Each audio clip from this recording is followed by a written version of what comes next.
of the county, is certainly to the north of Monroe, is under the tornado warning and got the strong storms in the area. Tornado warning goes until 7:45, so we're talking several more minutes that you need to remain in your safe place, because we are still getting some indications of some rotation within, and this is the same storm.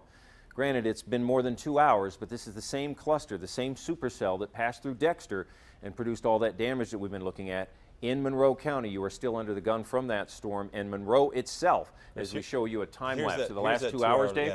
Yeah, that's the 2-hour loop that we're looking at. So we'll zoom in here. This is, again, very, very unusual to have this happen here in southeast Michigan. But you notice over time, we'll bring it up to the most recent time and stop it right there. And now that's the current situation with the tornado warning in Monroe County. We'll go back 2 hours, and you'll see that basically 5:20, this thing has indicated strong indications of rotation, what's going on there. So that was at 5:20, and you'll just watch this continue to track across Washtenaw County, develop around Ann Arbor, fizzle out, flare back up, fizzle out, flare back up, and continue down over the last couple of hours into Monroe County. And that right turn again helps with some technical issues in the atmosphere and helps these things to stay strong, and the slow movement is creating a lot of the flooding problems that we're seeing now. I know Julie Bonovich was talking about heading into Dexter and riding through 3 to 4 inches of rain, and how so many cars were hit with that hail and we're having a tough time making it through those flood waters. What we're going to take a look at right now, Dave, is you showed us on the computer what the tornado looked like. We actually have video of one of these tornadoes in the Dexter area. We're going to take a look at this. Now watch closely, guys, because you'll know what we're looking at better. As Chris pointed out, it's that rope-like formation that we're seeing at the bottom. This was taken from the Hudson Mills Metro Park in Dexter about 5:30 today.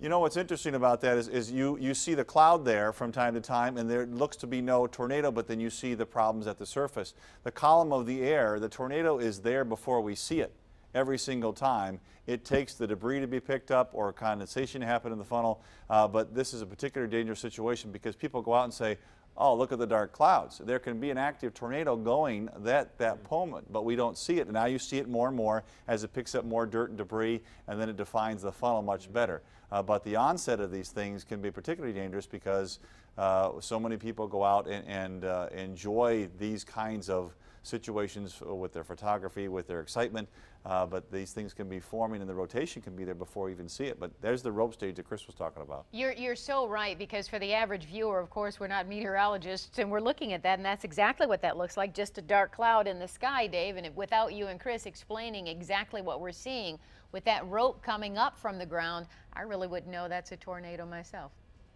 And occasionally we see a little, I'm not seeing it right at this moment, but occasionally we see a little something flying around in the air, and you might think that that's something harmless like a piece of paper or something.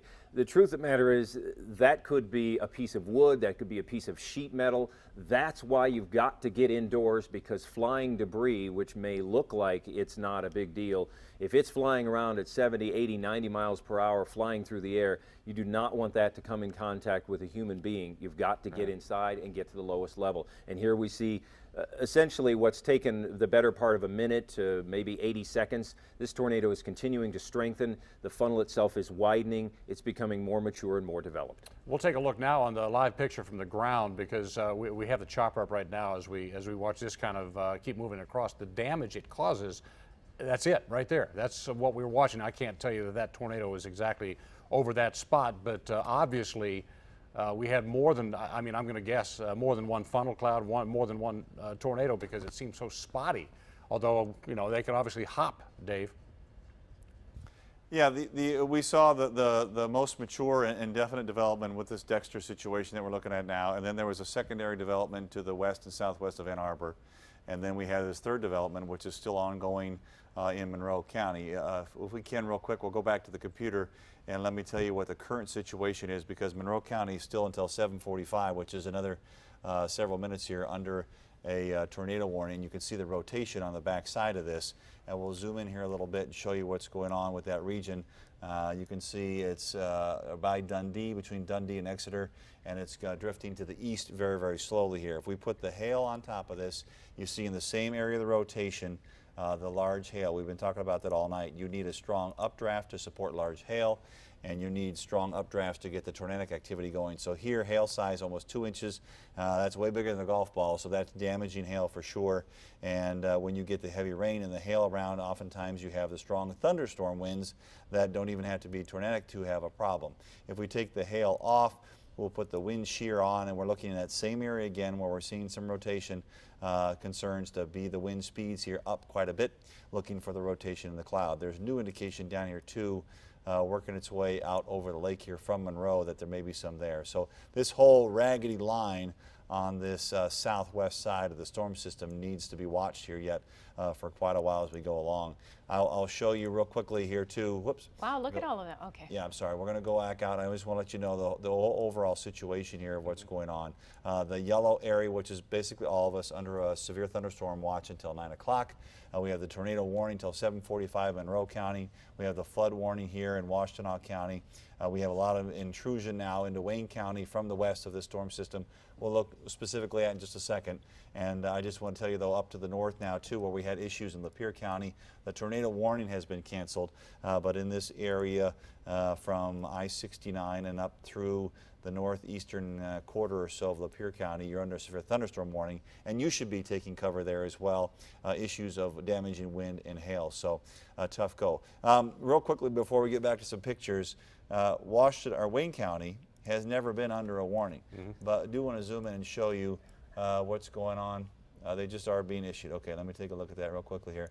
This is the area that we're starting to see the intrusion again to the west side of Wayne County. Metro Airport is sitting right in here, of course, and then we've got 275 running up the west side of the county here. So we have a new warning. We'll get rid of the radar so you can see what's going on now. That we have a new warning for Wayne County until 8 o'clock. So we've got another half an hour or so, and the storm system again has decreased a bit in terms of its intensity, but it certainly is an issue here. So Wayne County now has a tornado warning. Nope, a severe thunderstorm warning. Severe thunderstorm warning. Severe By the way, thunderstorm I'll warning take till this 8 moment o'clock. here, Dave, as you're saying this, to push the weather app. We have a weather app here that I've been watching. Essentially what you can see right there, at least parts of it, you see anytime you like with your weather app on the iPad or the iPhone. And you can see the path of the storm, where it's moving. You can see where it's been, and any warnings and alerts. And it's quite clear. That's so very, very clear, yeah. So it actually we just actually pushed the button there, so it got a little wider. But that's it. So you can actually see the same thing we're seeing on TV right now. It's a very handy tool to have this time of year, because you can kind of see where your neighborhood ranks in the danger zone and stuff like that. And then obviously listening to Dave and Chris will put some real meaning to what we're seeing here. Yeah, and I'll tell you, as fast as they come up, they go away. That southwest part of Wayne County was under a warning there, and literally just as we were talking about, it was taken down. Nonetheless, this is part of that same storm system, and very heavy rain, some gusty winds will run from Ann Arbor over here to Plymouth and Canton Township, north of I-94. Movement will be to the east very slowly, and then downriver communities all the way down to Monroe have a tough go for sure. Here are live pictures now on our Ustream, and you can see we're out and about here. And tell me, Melissa, where this is again? We're at M14 west Yeah, of you can see 275 crossing heading that that road, direction. heading to the west, obviously, with the sun going down in that direction here. So we're looking out in the northern section, northern half or so of Washtenaw County, and the storm itself has drifted, the most intense part anyway, has certainly drifted south. You notice the wet roads. There is a flood warning that will last for quite a while here this evening for all Washtenaw County. You'll get street ponding, puddling where you have construction sites, low points, that kind of thing, because of the slow movement of the storm system as well. Yeah, we did see some flooding, too. After seeing this damage also that we've been watching, these pictures right here that you're seeing now live from the chopper of the area around Dexter, you're going to want to get in your car, and you're going to want to go, and you're going to want to help. It's understandable, but it is not helping right now. Our Julie Bonovich is on the road trying to get to the area so we can get the information that will be of the most value to you. And she says it's just a mess no matter which way you try to go. Roads are blocked by buildings down, by wires down. It's just not a good idea to head in that direction unless you are an official first responder and your help is needed in an area like this. And we have seen a number of fire trucks on the scene already. Paramedics, I'm sure, helping out all of these families, especially when you look at the homes that have been completely leveled. A lot of damage to these two homes that we're looking at, just as Dave said, right in the corner, right on the roof, as those tornadoes went through. Yeah, this is a lot of times in a storm like this, we'll get pictures and it'll be one little isolated area, and you'll sit there and say, oh, look at how bad this is, and it is bad. It's 10 houses in an area. I cannot believe how widespread this thing is. We keep